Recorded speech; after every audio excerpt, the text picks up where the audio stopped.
చేయలేకపోతున్నాను. ఈ రిజల్ట్ ని నేను ఎంత ఎక్స్పెక్ట్ చేయలేకపోతున్నాను. ఎన్ని వస్తాయా అని ఏమవుతారండి మీరు అబ్బాయికి? మీ అబ్బాయి ఓకే. ఇప్పుడు high school 10th class results వచ్చినాయండి. ఈ అబ్బాయి హేమంత్ కుమార్ 584 మార్క్స్తోనే అవుట్ ఆఫ్ 600లో ఈ స్కూల్లో టాపర్గా వచ్చాడు. అసలు ఎంత ఎక్స్పెక్టబుల్ గా నేను చేయలేదు.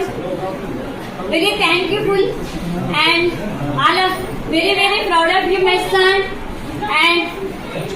And school with teachers and పిల్లలు అందరూ కూడా హ్యాపీగా ఉంది. నాకు చాలా హ్యాపీగా ఉంది. అండ్ నేను ఇక్కడ మా బాబుని ఇక్కడ పెట్టి NMMS లో నెక్స్ట్ ఏంటంటే జిల్లా సెకండ్ వచ్చాడు. పాపించో ఇక్కడ NMMS పాస్ అయ్యింది. నెక్స్ట్ ఇది కూడా నాకు ఎంతో బాగుంది. నెక్స్ట్ బాబుకి 4,000 రూపీస్ మనీ కూడా పే చేశారు వివిధ రంగాల్లో. I'm very proud of this guides. నేను అసలు దీన్ని ఎక్స్పెక్టబుల్ చేయలేకపోతున్నాను.